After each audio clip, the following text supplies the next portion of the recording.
Hoje é dia de a gente bater um papo aqui sobre os fundos de investimentos da infraestrutura, os famosos FIINFRAs, né? Todo mundo gosta de investir pela isenção de imposto de renda, pelo seu ganho de capital. O Bradescão não ficou para trás, lançou o seu BINC11. Vamos entender direitinho essa carteira de investimento, quais ativos que ele tem ali, qual que é a sua performance, qual que é o spread que ele está associado ali, né? O seu benchmark, qual que é o fundo que ele tem que bater, qual que é a rentabilidade que ele já está trazendo, os dividendos, o preço atual. Você vai ficar inteirado sobre tudo relacionado ao BINC11 e você vai conseguir ser um investidor cada vez melhor, tá certo, pessoal? Mas antes, a gente precisa, para quem ainda não entende direito, um FIINFRA, ele é mais ou menos similar a um fundo imobiliário. Então, um FIINFRA, que é um fundo de investimento em infraestrutura, ele visa o quê? Ter uma carteira para debêntures incentivadas, na maioria dos casos. Podem ter outros ativos sim, mas grande parte dessa carteira, similar aos fundos de papéis que tem os CRIs, ele tem os debêntures que é negociados, né? Você também pode ter a sua debênture. Lá a corretora tem aí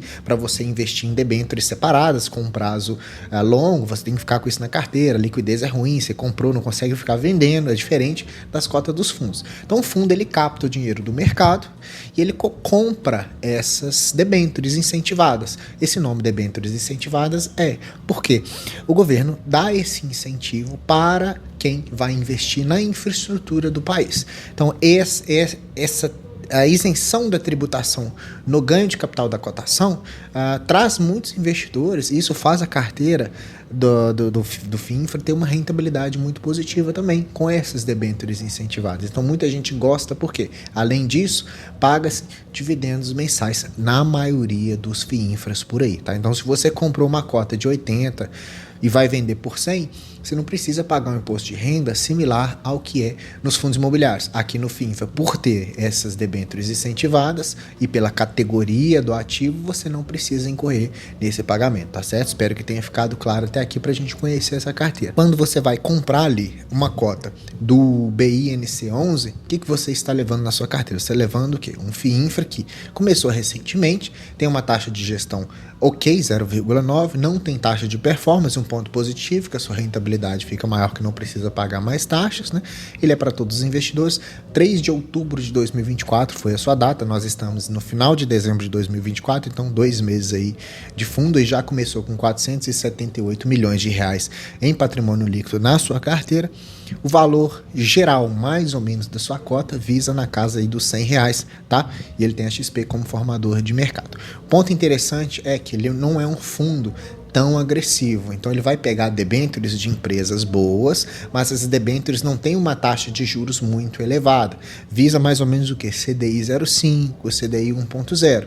Isso, quando você investe ao longo prazo, você está investindo em um ativo que, quando você compra ele ainda mais descontado, você vai recebendo esses dividendos, você ganha da renda fixa, né? E quanto mais longo prazo você fica rendendo isso, reinvestindo seus dividendos, maior tende a ser a sua rentabilidade, tá? Aqui tá dando mais ou menos um yield esperado de 12,5, mas isso depende muito do preço que você for comprar. O carrego da carteira dele tá CDI mais 1,35, até maior do que o seu próprio benchmark, né? Então isso mostra que o fundo ele tem esse caráter de vencer a renda fixa, mas não é um fundo que vai entregar um yield excepcional, porque se eu entrego um yield excepcional, eu tenho que cobrar na minha debênture uma taxa muito elevada do meu devedor, né? Então, se eu tenho uma empresa, eu estou emitindo uma debênture, sei lá, eu sou a 3tentos, eu emito essa debênture, né? Eu peço ela ali para eu pegar dinheiro do mercado, é como se eu pegasse o empréstimo do mercado para poder investir na minha empresa. Eu vou pagar esses empréstimos meus acrescidos de uma taxa de juros. Se essa taxa de juros for muito excessiva, ainda mais num cenário agora que a gente tem uma Selic alta, uma inflação alta, pode ser que eu não consiga te pagar. Então você fala que no seu fundo você tem ali um yield grande ou uma taxa grande de spread, mas talvez pode ser que isso seja um risco pelos seus devedores ali que estão muito expostos a essa taxa de juros, né? Não sei se fui claro aqui. Então esse é um fundo que, a meu ver, pode ser mais resiliente, um pouquinho mais de segurança. Nós vamos ver quem tem essas debêntures, um pouquinho mais de segurança para o investidor, inclusive que está começando agora e quer ser exposto ao mercado de FIINFRAs, tá? Ele tem ali já 80% do seu patrimônio líquido em crédito. Tá? Tem uma liquidez, já começou com uma liquidez boa, R$826 mil por dia, em média, negociados.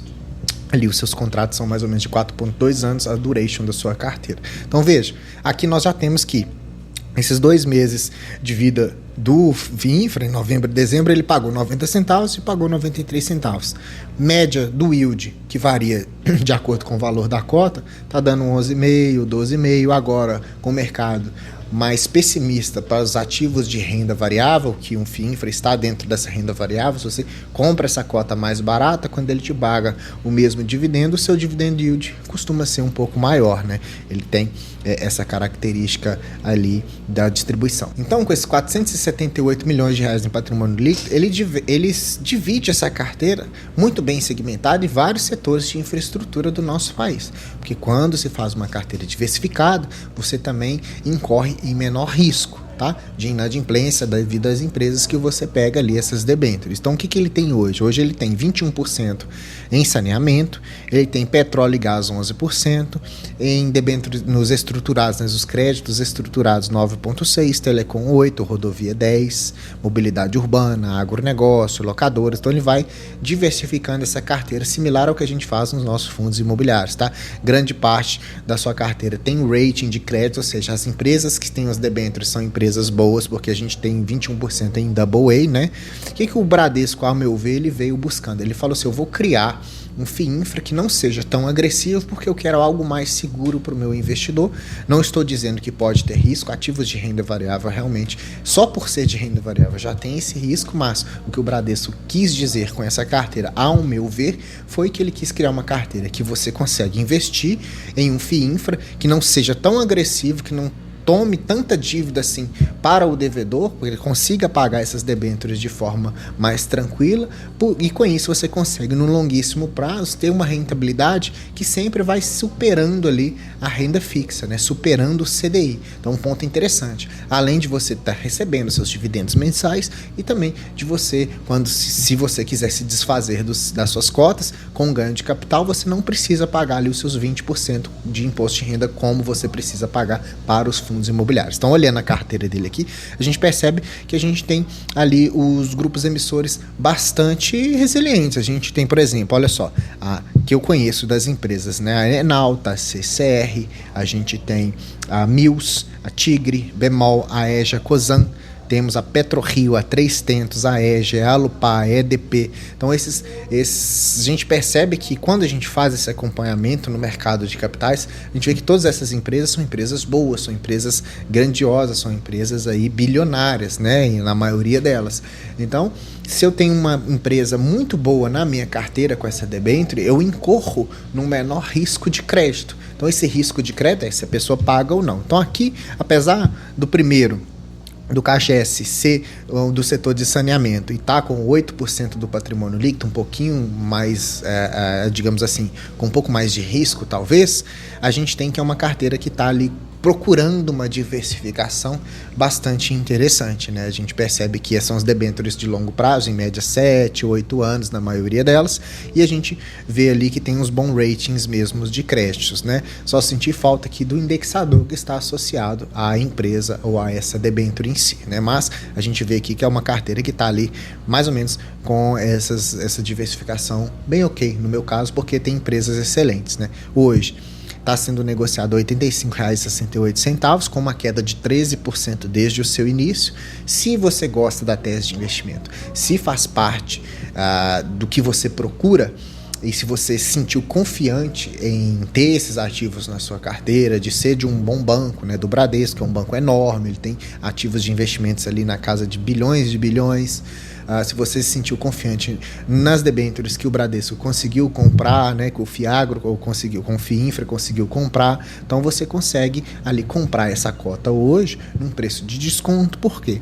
Amanhã, daqui 2, 3 anos, quando a taxa de juros nossa tiver menor, quando a Selic baixar e todo mundo correr para os fundos imobiliários, para os FIINFRAs, para os FIAGROS, para as ações, isso aqui vai ter uma valorização muito interessante. Você vai conseguir um yield on cost muito bem.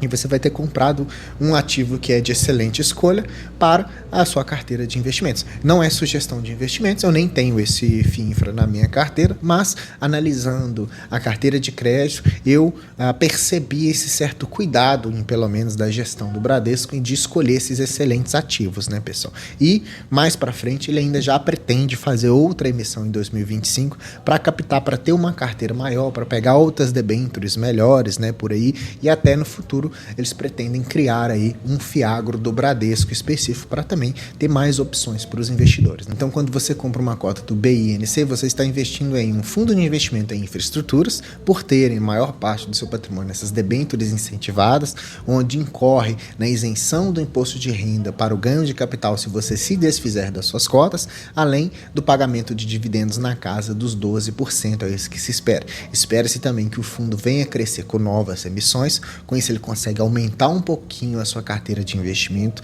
tendo um spread de crédito não tão agressivo assim, para criar essa carteira um pouco mais segura, com um longo prazo mais bem definido, e com isso você consegue oferir lucros quando você compra essas cotas em momentos onde quase ninguém está querendo investir em nada praticamente, tá? Apesar de serem bons ativos. Espero que você tenha entendido aqui sobre o BINC11, né? Bradescão ali inovando, tá? Se você gostou, deixa like para mim, se inscreva no canal se você não é um inscrito, ativa o sininho, tem vídeo todo dia, cada dia é uma novidade, cada dia tem um vídeo diferente sobre investimentos, você vai se sentir muito mais confiante de tomar suas próprias decisões.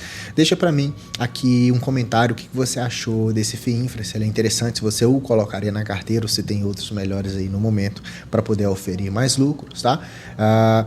Clica no botão Seja Membro, seja parte da família, contribua aqui para o nosso crescimento, para eu me doar mais aqui para vocês, fazer vídeos cada vez melhores. Eu sei que a gente vai conseguir construir uma boa comunidade aqui, tá, pessoal? Hoje você assistiu o canal do Investidor Classe Média, eu sou o Gustavo, te vejo no próximo vídeo, até mais.